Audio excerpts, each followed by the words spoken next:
Oi, pessoal, vamos continuar com a embriologia. Estamos chegando na aula 8 do livro 4, a nossa última aula de matéria. A partir de agora, até a prova, nós vamos só recapitulando, vamos rever várias vezes tudo que a gente já viu. Porque agora, já que a gente já conhece a matéria, já sabe a matéria, é só revisar, é jogo rápido, fácil e o pior já passou, né? Fora a pandemia. Bom, dentro da embriologia, pessoal, vamos dar uma recapituladinha. Como é que começou? Começou com o zigoto. Aí começaram a ocorrer aquelas divisões, chamadas segmentações ou clivagens, formando-se primeiro duas células chamadas de blastômeros, depois 4 blastômeros, 8 e assim por diante.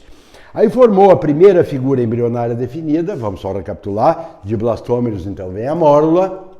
Aí essa mórula recebeu água e as células todas foram para a superfície, formando a blástula. Aí um dos polos da blástula migrou até atingir o polo oposto, e aí ocorreu a blástula, certo? A gástrula. Essa gástrula, com ecto e endoderma, pode ir para o estado adulto. Aí nós vamos chamar o indivíduo de blástico ou diploblástico. É o caso dos quinidários. Do plateuminto em diante, todo mundo desenvolve um terceiro folheto entre o ecto e o endo, chamado de mesoderma. E aí os animais são os triblásticos ou triploblásticos, é plateuminto em diante. Bom, nos triblásticos pode... porque o indivíduo não vai desenvolver um sistema respiratório circulatório, ele pode não formar o celoma. E aí são os indivíduos acelomados, no caso quinidário e plateuminto. Pode surgir uma cavidade, porque o celoma é sempre delimitado pelo mesoderma, mas pode surgir uma cavidade entre o meso e o endo, e aí nós chamamos de pseudoceloma, é o caso de hemateumintos. De anelídeo em diante, todos os seres são eucelomados ou celomados. Por quê? Porque eles têm uma cavidade delimitada pelo mesoderma e dentro dessa cavidade surgirão os órgãos de respiração e de circulação. Muito bem. Pessoal, agora nós vamos dar uma olhadinha nos gêmeos. Os gêmeos a gente divide de uma... Claro que isso aqui é bem genérico. Nós dividimos de uma maneira geral assim, ó. Gêmeos univitelinos, uniovulares, unizigóticos ou gêmeos verdadeiros. Esses gêmeos univitelinos, pessoal, eles vêm de um óvulo fecundado por um espermatozoide. E aí as divisões ocorrem normalmente depois da mórula, certo? E aí aqueles dois indivíduos ou mais serão rigorosamente iguais entre si. Eles terão o mesmo DNA. Na última aula de reprodução, eu falei sobre a poliembrionia, que, por exemplo, quando um tatu desenvolve, ele desenvolve com mais 3 gêmeozinhos univitelinos, no caso seria tetravitelinos, né? Mas eles são todos iguais. Por quê? Porque tem o mesmo DNA. Só que, então vejam bem, univitelino sempre um óvulo, um espermatozoide. Forma um só zigoto, e daquele zigoto pode formar mais de um indivíduo. Só que aí, repito, eles terão rigorosamente o mesmo DNA. Eles podem ser um pouquinho diferentes? Podem, porque nós somos o que nós herdamos de nossos pais, mas a influência do ambiente. Então o ambiente, às vezes, ele pode ser muito importante. Agora, nos gêmeos univitelinos, altera a influência do ambiente, só que o DNA deles são rigorosamente iguais. O bivitelino não. O bivitelino é assim, ó. A mulher ovulou em mais de um ovário, ou num ovário ela ovulou e dividiu, né, o óvulo secundário. E aí esses dois gêmeos bivitelinos, eles terão um óvulo, um espermatozoide, uma das crianças, um óvulo e um espermatozoide a outra criança. Então, eles poderão ter cor de olhos diferentes, eles poderão ter cor de cabelo diferente, eles poderão ter sexos diferentes, eles poderão inclusive ter pais diferentes. Mas peraí, Flávio, poderão, não estou dizendo que devam ter pais diferentes, mas que é possível é. Então, esses são os bivitelinos. São como, na UX botou uma questão assim, ó, gêmeos bivitelinos, biovulares, bizigóticos ou ainda fraternos. Esse aqui que é o fraterno, tá, pessoal? Eles têm a mãe e o pai pode ser comum ou pode não ser comum, tá? Porque eles vêm de 2 ou mais ovos fecundados por igual número de espermatozoides. Aí eu copiei uma tabelinha para vocês verem, que é a concordância entre gêmeos univitelinos, ó, aqui de novo, ó, idênticos é o univitelino, fraternos é o bivitelino. Então eu botei uma tabela de concordância em uma série de fatores: cor do cabelo, cor dos olhos, pressão, lateralidade, tendência ao diabetes mellitus, a tendência à epilepsia, câncer do estômago. Então tem várias coisas, ó.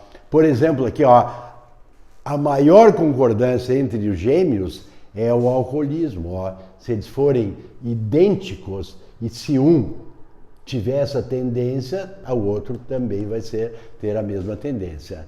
E a menor taxa de concordância é na pressão arterial. E também é muito... Aqui, ó, câncer no estômago é a menor taxa, depois que vem a pressão arterial, depois a tendência à criminalidade. Para quem estuda direito, é que não é o caso da maioria de vocês, né?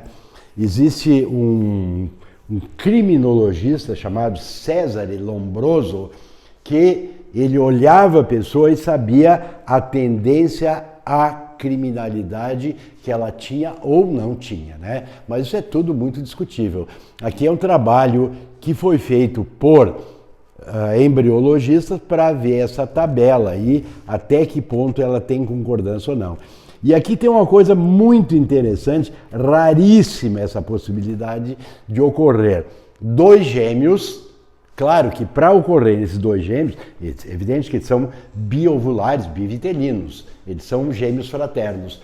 Só que se vocês observarem, um deles tem a cor branca e o outro tem a cor negra.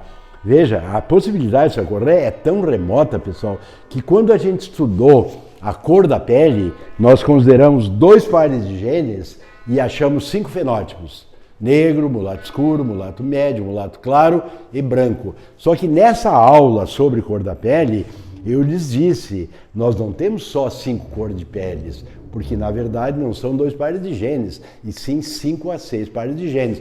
Então é um leque muito maior de fenótipos. Além do que a cor da pele, ela, não até aqui não, né? Mas a cor da pele terá uma importância terá uma importância do ambiente depois de um certo tempo, porque o indivíduo vai receber melanina e no mecanismo natural de defesa a tendência é que ele escureça a cor da pele. Bom, aí eu botei uma curiosidade, eu diria que até quase inútil, mas já que é uma curiosidade, vamos falar disso aqui, ó. Gêmeos chifópagos são aqueles gêmeos que eles nascem grudados um no outro, tá? Aqui, ó, pessoal, aqui é um registro histórico. Eles nasceram, esses 2 meninos, eles nasceram em 1811. Tá, mas essa foto, pessoal, em 1811 não tinha foto, né? Isso aqui são desenhos, são figuras que foram feitas. Tanto que no texto de onde eu retirei isso aqui, eles colocaram que esses 2, o Yang, o Shang e o Eng, eles nasceram grudados pelo ombro, tá, pessoal? Isso aqui não é ombro, né? Então, mas por que tu mandei isso aí, Flávio? Eu mantive porque isso aqui é o texto de onde eu retirei e eu não acho justo a gente alterar o texto quando se copia de alguém, tá? Então, no texto estava assim, ó, que eles nasceram grudados pelo ombro. Eles não estão grudados, isso aqui não é ombro, eles não foram grudados pelo ombro. Tá, mas Flávio, se 2 crianças hoje nascerem grudadas pelo abdômen, ou que fosse pelo ombro, dá para separar? Bom, para muitos de vocês que vão fazer medicina, eu quero sugerir um filme, ele é chamado de Mãos Talentosas. Ele conta a história de 2 crianças que nasceram compartilhando o crânio. E aí o médico, ou os médicos, teriam que fazer o quê? Eles teriam que seccionar o crânio desses indivíduos e separar o cérebro de um do cérebro do outro, porque eles não estavam grudados o cérebro, o crânio que estava grudado. E aí ninguém queria fazer essa cirurgia porque o risco era muito grande. E aí um médico do Hospital Johns Hopkins, que é o hospital referência em pediatria, fez essa cirurgia. Eu não vou contar o resto do filme, mas quem vai fazer medicina, assista Mãos Talentosas e também aproveita e já assiste mais um filme interessante chamado Quase Deuses, que é a descoberta da cura para os bebês azuis, aqueles que nascem cianóticos e têm muito pouco tempo de vida. Eu estou falando disso exatamente porque é no mesmo hospital, é no Johns Hopkins, que faz a primeira cirurgia para cura dos bebês azuis. Então, essas duas, As Mãos Talentosas e Quase Deus, são dois filmes que eles são verídicos e eles se passam exatamente no mesmo centro de pediatria, que é o... Então, isso aqui hoje não seria um problema, né, pessoal? Se os caras conseguem separar um indivíduo que nasce com os cérebros praticamente unidos um ao outro, então isso aqui seria uma cirurgia extremamente simples. Mas claro que em 1811, 1820, a medicina não era nem a medicina de hoje, né? Então esses menininhos nasceram colados pelo ombro, casaram, tiveram 22 filhos e permaneceram. Aí quando eu explico isso aí na aula, mas como é que eles faziam? Bom, eu não vou entrar nos detalhes porque eu não tenho esses detalhes. O fato é que eles tiveram 22 filhos, entre eles dois, e continuaram unidos até quase o fim das suas vidas. O intervalo de morte entre um e outro foi de apenas 3 horas. Então, isso aqui são os gêmeos chifópagos.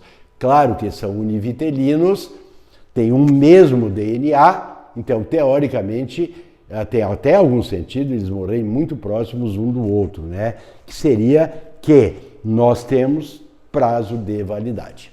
Bom, ainda nos gêmeos univitelinos, agora nós vamos estudar uma coisa muito importante nos dias de hoje. Pessoal, quando terminou a Segunda Guerra, um casal de ingleses veio para o Brasil, porque o clima da Inglaterra era um horror, né? Os caras conseguiram viver no meio de um lado o Hitler, Mussolini, e no outro lado Churchill, depois os americanos, aí entraram os japoneses. Então viver na Europa nessa época de Segunda Guerra devia ser alguma coisa assim fabulosa de ruim. E aí esse casal terminou a Segunda Guerra e eles conseguiram o visto e vieram para o Brasil. Vieram morar aqui em São Paulo, ali em São Paulo, e eles tiveram um filho aqui no Brasil. Só como esse filho era de pai inglês e mãe inglesa, ele teve a cidadania na ilha, né, na Grã-Bretanha, e aí ele estudou aqui em São Paulo e fez veterinária. Quando ele se formou, ele resolveu fazer um doutorado lá no Instituto Roslin, na Escócia, dentro da ilha, né, Grã-Bretanha. E aí quando ele faz o doutorado, ele desenvolve uma teoria chamada Teoria da Transferência Nuclear. E aí a tese de doutorado dele foi aprovada com louvor. E ele já aproveitou e quando recebeu um convite para presidir uma universidade no Canadá, foi embora. Só que lá na Escócia, um outro geneticista pediu licença para esse brasileiro para usar a teoria da transferência nuclear. E aí, esse geneticista, ou esse embriologista, ele estava procurando um transgênico com o qual ele conseguisse produzir o fator 8, que é o fator essencial à coagulação do sangue. E ele queria desenvolver esse transgênico para curar as pessoas com hemofilia. E aí o plano dele era implantar o gene para o fator 8 da coagulação num ser que ele produziria no laboratório. E aí ele começou a tentar fabricar um clone de mamífero. Até então nós tínhamos clone de sapo, clones de inseto, tinha um monte de clone, mas ele queria fazer de mamífero. E aí ele pegou 2 raças de ovelhas e considerou, isso aqui eu até vou fazer bem devagarinho para vocês gravarem, tá? Isso seguidamente aparece em vestibulares. Considerem que esse cientista, chamado de Wilmot, ele trabalhou com 3 ovelhas. Na verdade, ele trabalhou com milhares de ovelhas, mas eu vou fazer como se fossem 3. Que eu vou chamar ovelha 1, ovelha 2 e ovelha 3. A ovelha 1, ele pegou um óvulo dessa ovelha e fez o seguinte, pessoal. Ele retirou o núcleo e deixou aqui só o óvulo, sem núcleo. Esse núcleo aqui, pessoal, nunca esqueçam, ele é haploide. Bom, aí o que o Wilmot fez?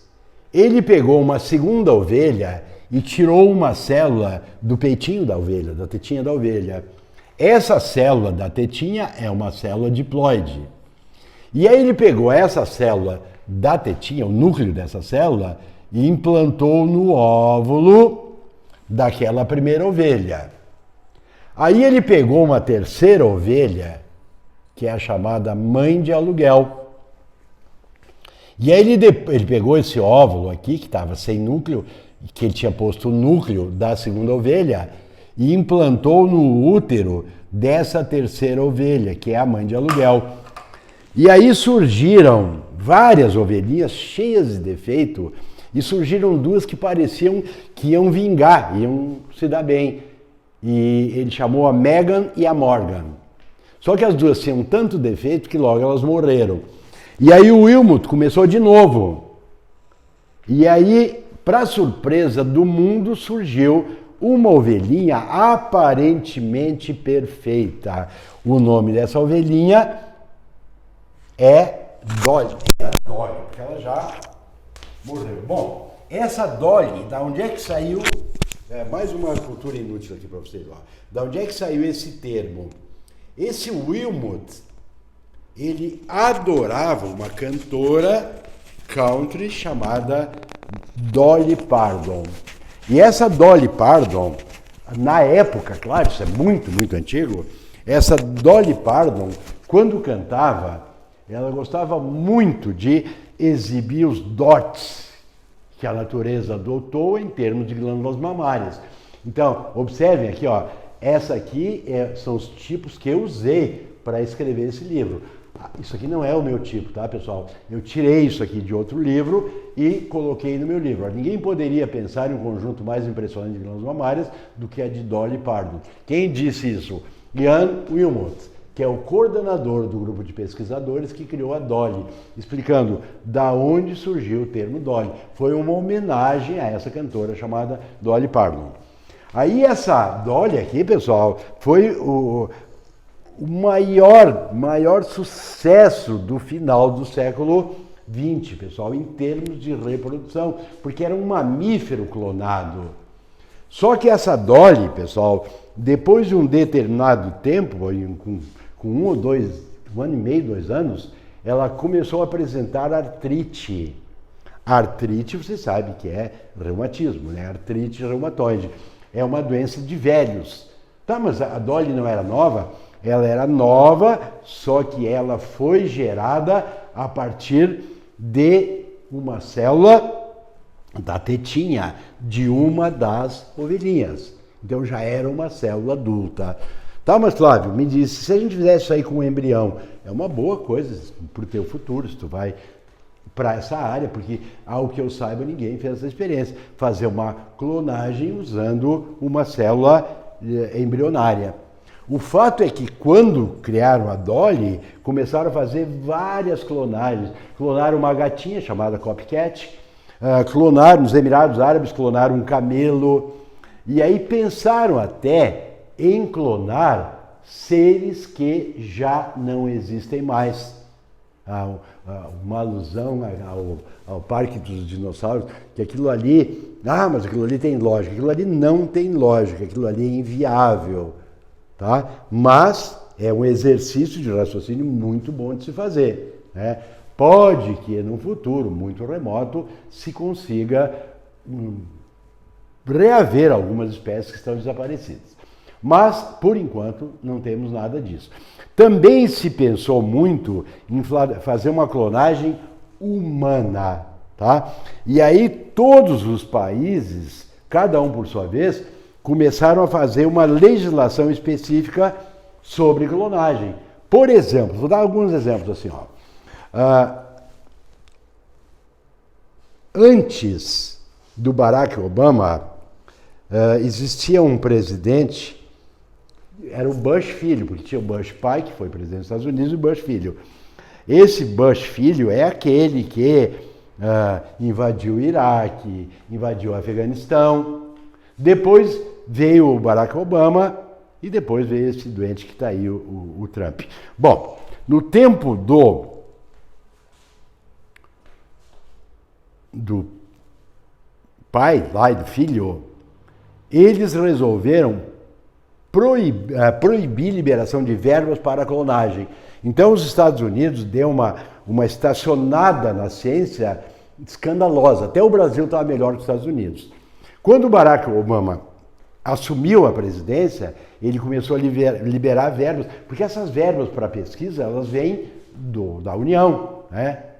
Por exemplo, o atual presidente do Brasil, nenhuma crítica agora, porque não tem nada a ver com política, só que ele retirou todas as verbas de pesquisa. Né? O Brasil já estava atrasado nas pesquisas, hoje nós estamos andando no sentido contrário das pesquisas. Os Estados Unidos liberaram a verba com o Barack Obama. E aí nos Estados Unidos, assim, a clonagem deu passos largos, certo? Alguns países têm ideias diferentes. Por exemplo, na França é proibido clonagem, não existe nenhuma possibilidade de fazer experiência, nem com verba do governo, nem com verba particular. Na Itália era um pouco mais liberal, só que aí um médico encarregado de reprodução humana resolveu clonar seres humanos. E a Academia Italiana, as faculdades de medicina da Itália proibiram, o nome dele era Antinori. Aí o Antinori disse, não, eu vou fazer a clonagem humana, não, mas não pode, nós vamos caçar o teu CRM. Ele disse, não, eu não preciso disso porque eu estou acima da medicina. Não, mas tu não pode fazer clonagem. Não, eu vou fazer porque eu vou fazer em águas internacionais onde não tem legislação.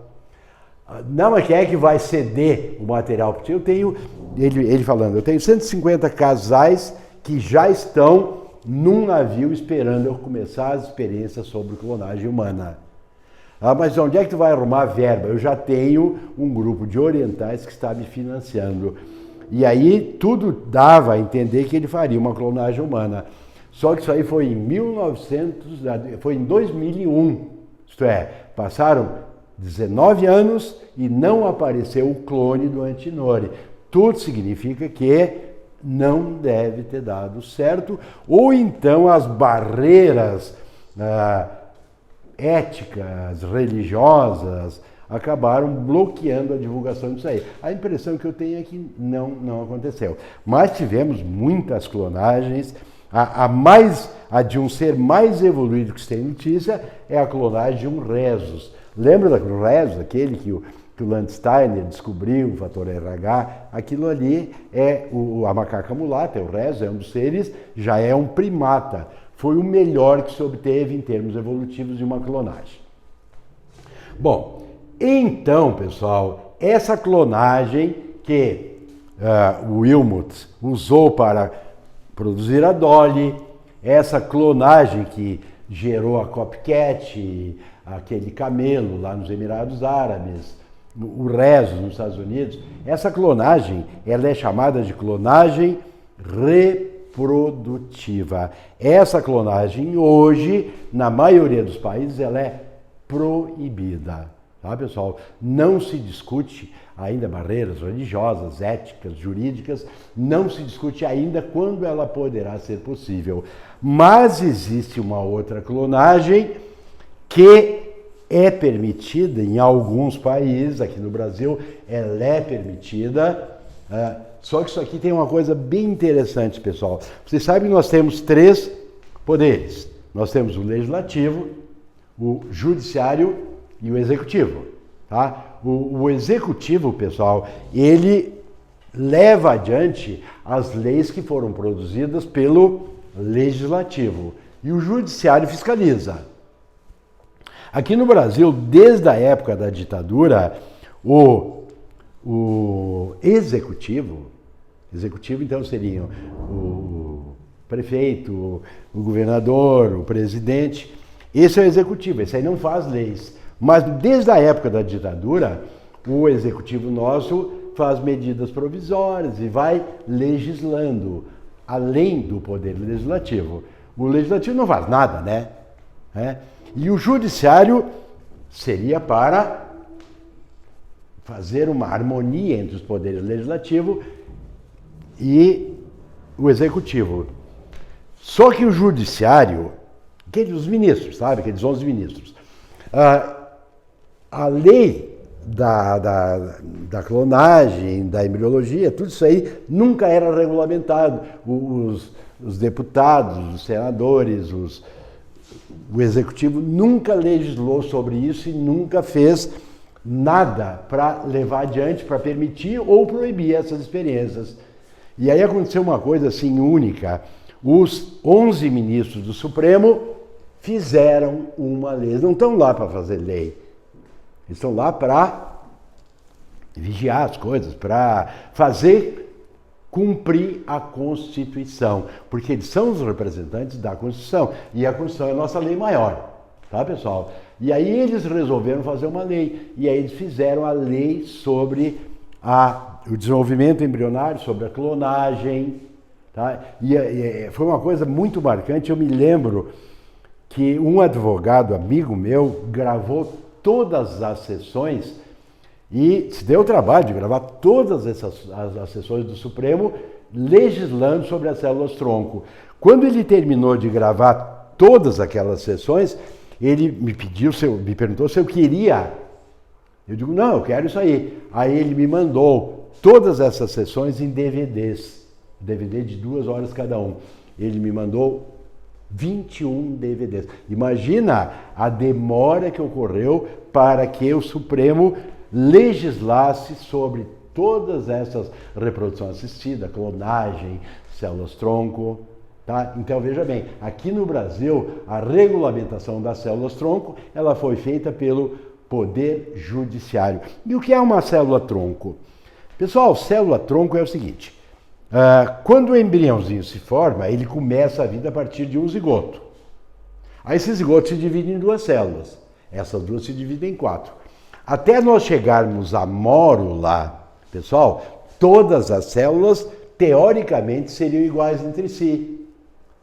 Pois, a partir da blástula, começa um negócio fabuloso, chamado diferenciação. Se vocês imaginarem o seguinte, uma célula da pele, uma célula do músculo, uma célula do neurônio, todas as células do corpo, menos os gametas, elas têm rigorosamente os mesmos genes, o mesmo DNA. Mas por que então uma célula da pele é diferente de uma célula muscular?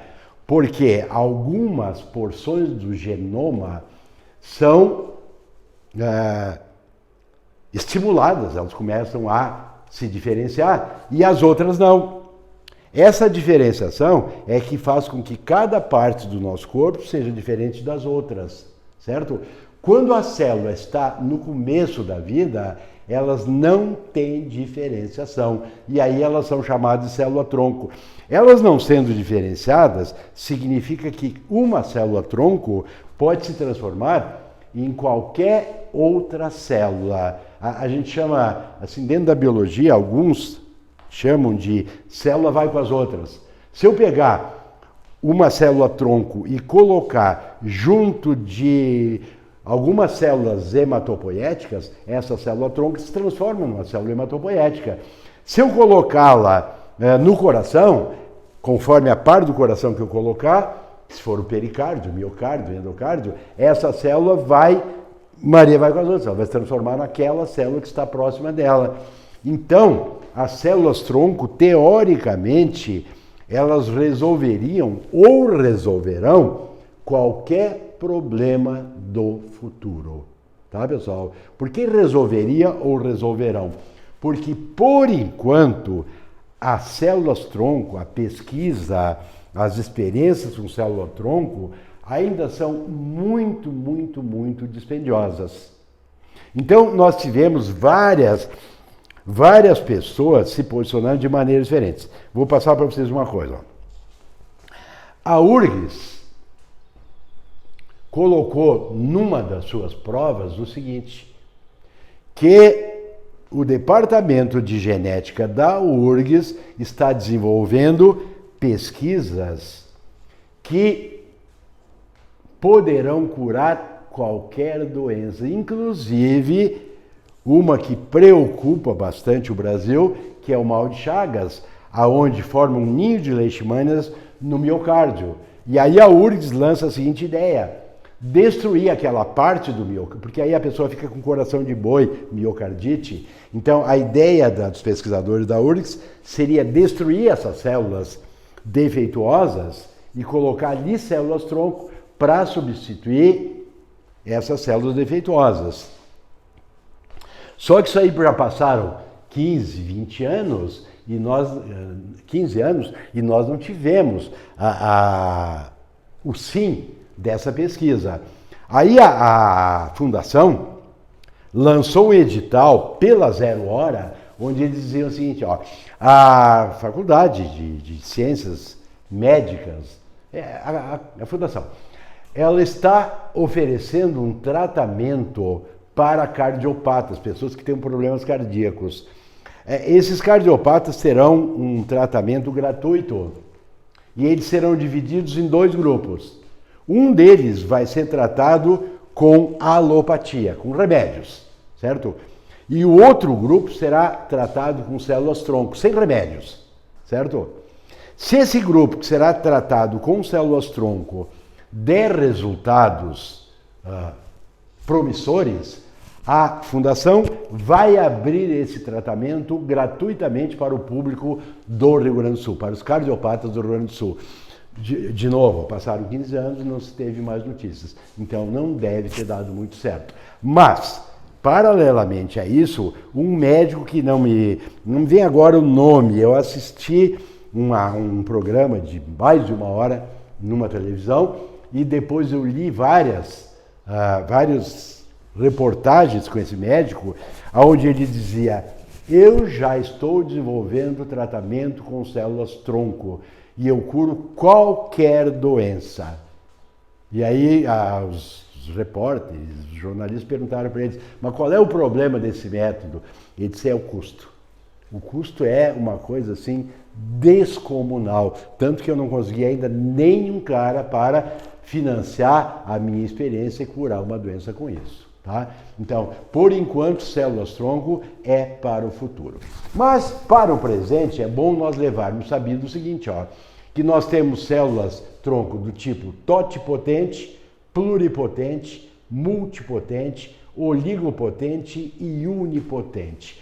Então, atenção, qual é o melhor tipo de célula-tronco para resultados condizentes? São as totipotentes. Essas células, elas são retiradas do embrião quando ele tem mais ou menos 3 a 4 dias de vida. Então o embrião está entre 16 e 32 células, bem no comecinho. Então essa célula totipotente pode formar qualquer tipo de célula, inclusive, teoricamente, ela pode formar um organismo novo. A Dolly foi feita a partir de células totipotentes. Aí, quando o embrião já está mais adiantado, quando ele está mais ou menos no 5º dia, o indivíduo tem de 32 a 50, 54 células. Aí, tu pode formar vários tecidos a partir do blastocisto, que é o nome da blasta quando está implantando no útero, quando chegou lá no endométrio. Essa aqui não teria a mesma, como é que eu vou dizer, versatilidade da totipotente, mas ainda é melhor do que a multipotente, porque essa aqui é produzida da medula óssea ou do cordão umbilical ou da placenta. Que existem muitas pessoas hoje, pessoal, muitos institutos médicos que estão congelando cordão umbilical e placenta. Eles fazem um processo de congelamento e guardam num banco de células para que, quando o embrião, da onde foi retirado, no mesmo conjunto onde foi retirada a placenta do cordão umbilical, quando esse embrião estiver levando a sua vida e tiver algum problema que poderia ser resolvido por essas células, aí eles vão descongelar essas células e colocar à disposição daquela pessoa. Só que isso aí ainda não foi feito, tá, pessoal? Mas tem gente que está apostando nisso e fazendo congelamento de cordão umbilical e placenta, que é uma célula também boa mas é só para aquele indivíduo que as suas células foram congeladas. Aí nós temos o oligopotente, que aí é muito restrito, e a unipotente mais ainda restrita. Então, as que trazem umas respostas boas são as totipotentes e as pluripotentes. Bom, dando sequência, agora nós vamos trabalhar com um negócio aqui muito questionado em vestibulares, que a gente chama isso aqui na aula de destino dos folhetos embrionários. Isso aqui, pessoal, nos últimos 2, 3 anos não tem caído muito, mas a URGS, muitos anos seguidos, tinha todos os anos uma questão disso aqui. E é um assunto extremamente lógico. Quer ver uma coisa? Ó. Se eu pensasse na epiderme, se eu tenho um embrião formado de ectoderma, mesoderma e endoderma, pela lógica, de onde viria a epiderme? Lembrem, o embriãozinho, aquele que a gente trabalhou na aula passada. Eu calculo que viria do ectoderma. Pois é, essa é a lógica, pessoal. De onde vem o músculo? Ectoderma, endoderma, mesoderma. Pelo raciocínio, eu responderia que o músculo vem do meso. E está certo também. Tá, mas e o tubo digestivo? Lembrem da aula passada, eu até vou fazer a figurinha aqui para recordá-los, ó. Imagina que tu tem um embrião em fase de gastro. Isso aqui é o ectoderma, isso aqui é o meso, isso aqui é o endoderma. Esse embriãozinho aqui, ele está em corte transversal. Lembram da aula passada? Aquele embriãozinho, aquele bebezinho, que tinha até um erro ali da notocorda. Lembram? Tá. Então, isso aqui, ó, pessoal, esse buraco aqui é um poro, é chamado blastóporo. Ele leva ao arquêntero, que é o intestino primitivo. Então, se alguém me perguntasse assim, ó, de onde vem a mucosa intestinal? Claro que, pelo raciocínio, eu vou dizer que vem do endoderma. E aí, com esse raciocínio, tu vai acertando a maior parte das questões que podem aparecer. Por exemplo, se eu pegasse um dente, ó, a parte de fora do dente é chamada de esmalte. Depois tu tem a dentina e aqui dentro tu tem a polpa. De onde vem cada parte? Bom, o esmalte vem do ecto, a dentina vem do meso e a polpa vem do endo. Tá, mas isso aí, pelo raciocínio, eu chegaria a essas respostas. O bom dessa matéria é isso, né? Mas o ideal mesmo seria tu dar uma trabalhadinha com cada parte, ó. Por exemplo, o ectoderma. O ectoderma, ele origina o revestimento das extremidades do tubo digestivo. Então, mucosa bucal, mucosa anal. E também da extremidade do sistema respiratório, que é a mucosa nasal. Tudo isso vem do ectoderma. todo o sistema nervoso. Veja bem, ó, não é o cérebro, não é o cerebelo, não, todo o sistema nervoso vem do ectoderma. Por isso, pessoal, é o que mais tem chance de cair na prova. Mas não vamos botar o sistema nervoso, botam lá cérebro, músculos e revestimento do intestino. Provém respectivamente de que folhetos? Bom, se ele botou cérebro, se ele botou cerebelo, se ele botou bulbo, não interessa, sistema nervoso vem tudo do ectoderma. Também vem do ectoderma a epiderme e as modificações da epiderme, como por exemplo pelos, unhas, e depois chifre, pena. Nos outros animais também tem, não é só a espécie humana. As glândulas sudoríparas, sebáceas, mamárias, lacrimais e até a hipófise, que é a glândula maestro, né? A cristalina e a córnea do olho, os mal dos dentes, eu já falei. Então, a parte externa seria mais do ectoderma, menos o sistema nervoso, que é interno. Bom, aí o endoderma, pessoal, ele forma o tubo digestivo, menos as extremidades, porque as extremidades já vieram do ectoderma. As glândulas anexas do tubo digestivo, fígado e pâncreas, e o revestimento do aparelho respiratório, revestimento da uretra e da bexiga. O resto do corpo, pessoal, ele vem do mesoderma. Então, músculos, mesênquima, pessoal, é aquele tecido embrionário que forma os diversos tecidos conjuntivos. Então, tecido conjuntivo propriamente dito, cartilaginoso, ósseo e hematopoético. Tudo isso aí vem do mesoderma. Mais o sistema circulatório e o sistema urinário reprodutor. E uma coisa que seguidamente vem nas provas são as serosas. Lá no livro 1, quando a gente estudou histologia, eu já lhes disse, ó, serosa cai muito também nesse assunto dos folhetos embrionários.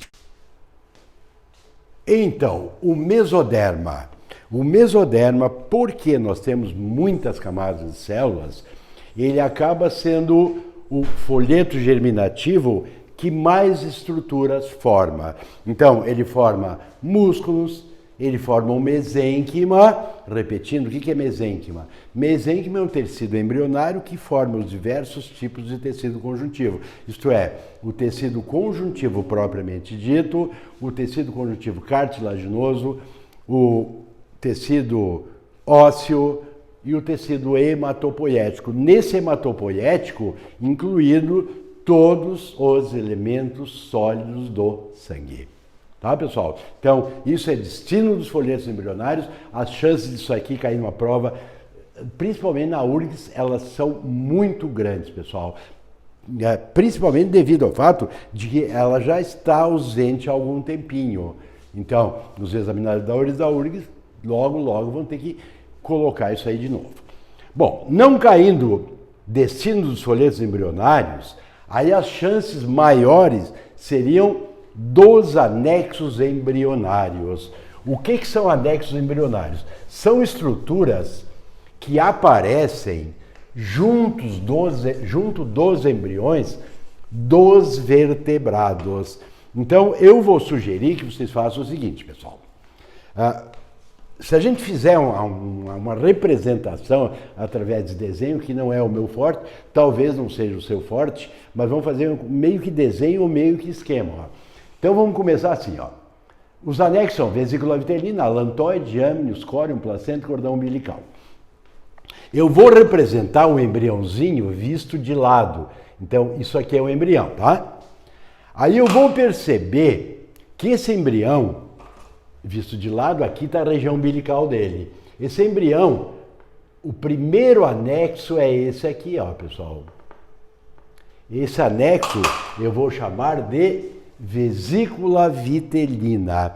A palavra vitelina, ela já nos remete a quê? Vitelo. Então essa vesícula vitelina, em primeira análise, essa vesícula vitelina, ela contém nutrientes. Então ela vai nutrir o embrião. De que embrião, pessoal? Peixes, anfíbios, répteis, aves.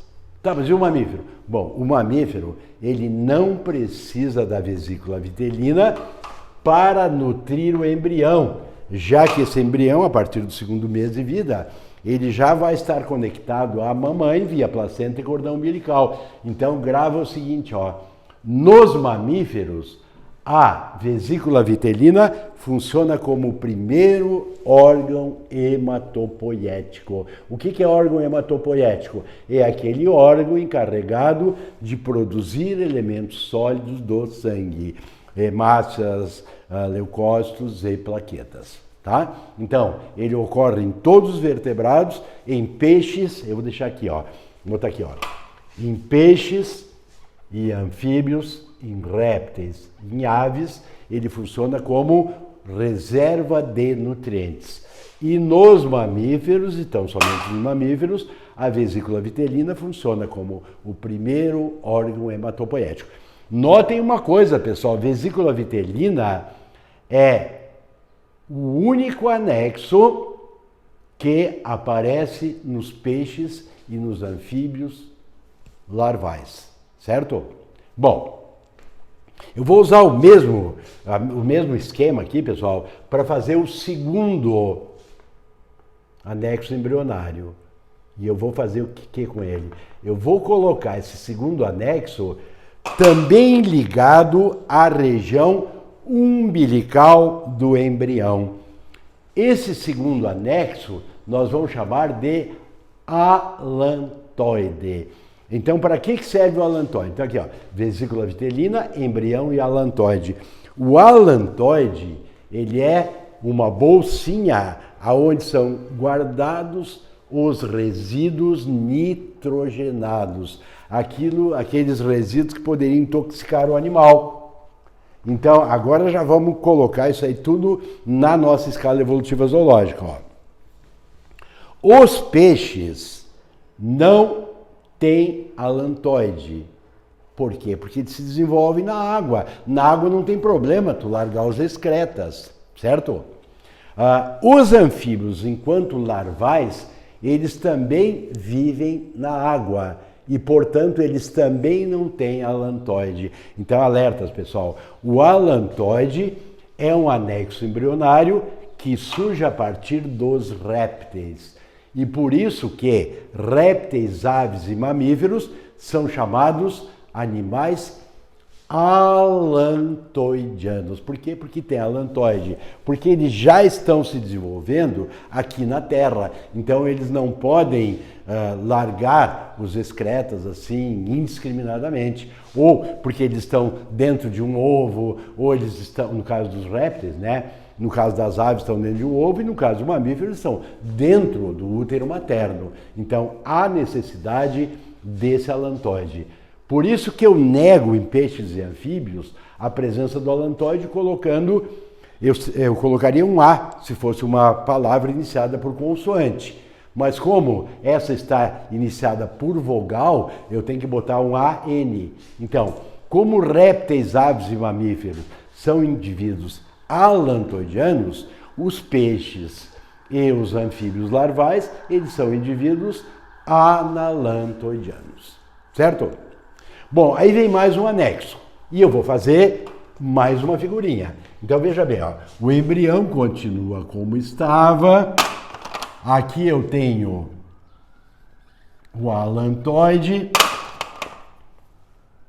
reservatório de excretas, aqui eu tenho a vesícula vitelina, que é reservatório de nutrientes e que nos mamíferos funciona como o primeiro órgão hematopoético. O próximo anexo, pessoal, é denominado de âmnios. Ele envolve o embrião,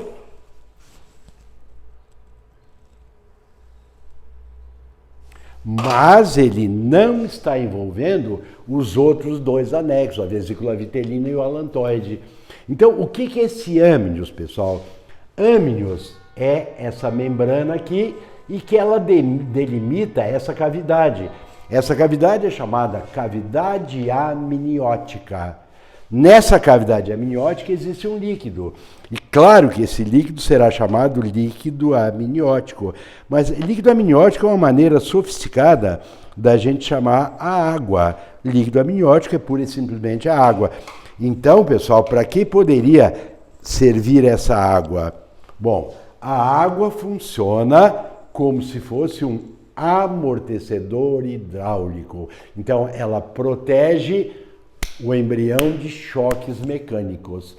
Mais um detalhe, pessoal. Vejam que até o surgimento desse tal de Amnios, os indivíduos estavam na água. E aqui eles vieram para a terra, a partir dos répteis, os seres vieram para a terra, certo? Mas o embrião, ele tem esse risco grande de ressecar. Então, a partir dos répteis, existe essa cavidade que guarda a água para suprir as necessidades hídricas do embrião e, repito, funcionar como uma espécie de amortecedor hidráulico. Por isso, pessoal, que o Amnios, ele surge a partir dos répteis, se mantém nas aves e se mantém nos mamíferos. Por isso que peixes e anfíbios não têm Amnios. Então eu digo que répteis, aves e mamíferos são organismos amniotas. E peixe e anfíbio larval, eu tenho que botar o AN na frente para negar. Então eu vou dizer que peixes e anfíbios são seres anamniotas. Certo? Próximo anexo. Então, para esse próximo anexo, eu vou ter que fazer tudo de novo. Não é que eu vou ter, mas fica mais fácil. Ó. Embrião, alantoide, vesícula vitelina,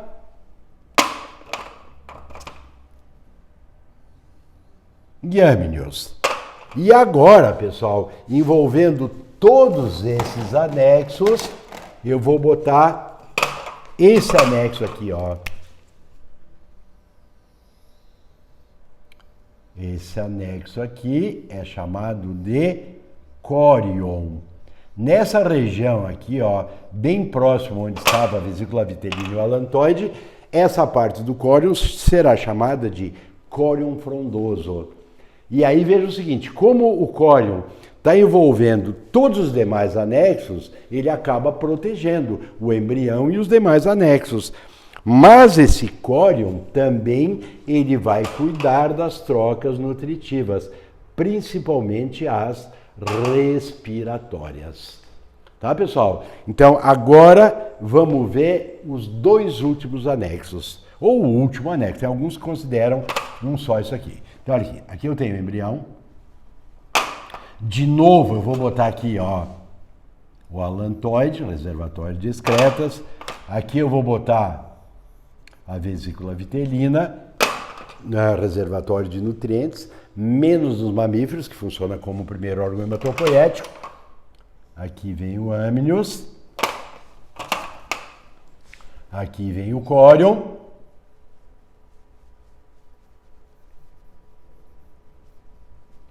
E aqui, pessoal, a vesícula vitelina e a vesícula do alantoide, auxiliados pelo córion, vão formar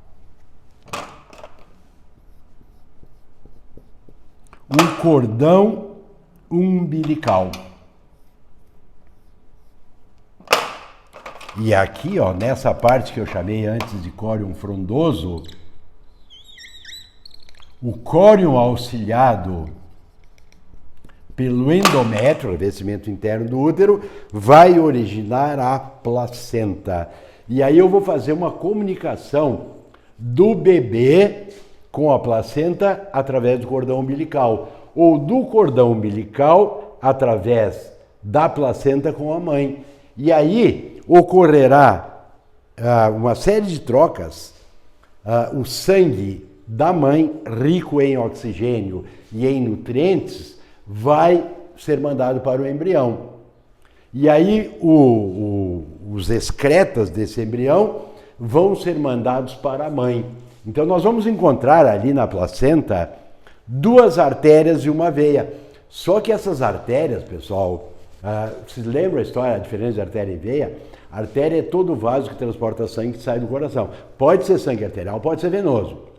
Veia é todo o vaso que transporta sangue que volta para o coração.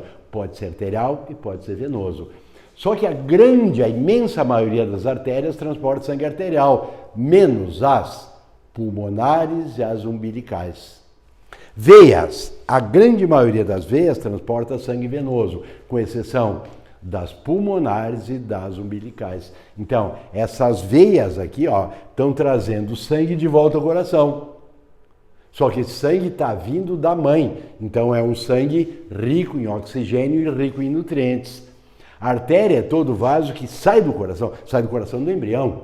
Então, ele está saindo para ser levado para o sangue da mãe. Então, essas artérias pulmonares aqui, elas contêm sangue venoso. Tá, pessoal? Então, esse é o caminho, ó. Para o bebê, a mãe vai mandar oxigênio e os nutrientes, e o bebê vai devolver para a mãe o gás carbônico e os excretas. Bom, aqui eu tenho os anexos embrionários, tá? Primeiro ali das aves e aqui embaixo dos mamíferos. E aí eu vou falar para vocês o seguinte, ó. Será que é todo mamífero que tem placenta e cordão umbilical? Não, pessoal, é que os mamíferos, eles são divididos em 3 grupamentos. Tem os prototérios, que são só tem 2 integrantes, são aqueles mamíferos que se reproduzem através da postura de ovos. É o caso do ornitorrinco e do équida. Bem no comecinho desse livro que eu dei em embriologia, eu mostro os principais grupos e lá eu boto o ornitorrinco e o équida, que são mamíferos que se reproduzem através da postura de ovos. Aí tem os metatérios, são aqueles que nascem sem ter completado o desenvolvimento embrionário.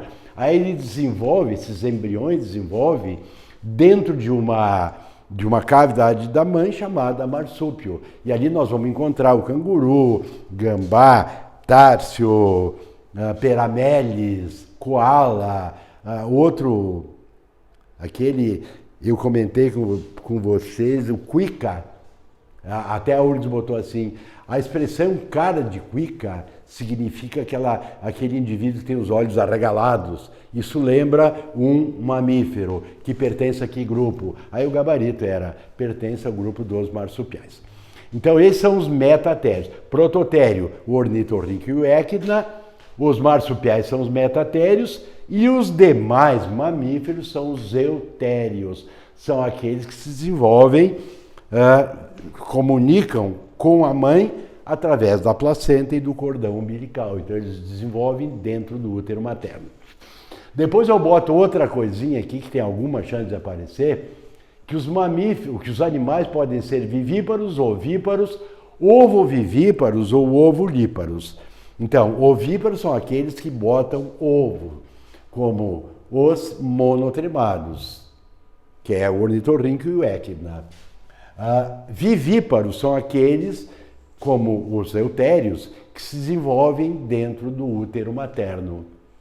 Ovíparos, ovovíparos ou ovovivíparos são aqueles que se desenvolvem dentro de um ovo, só que a mãe não bota o ovo enquanto o embriãozinho não estiver pronto.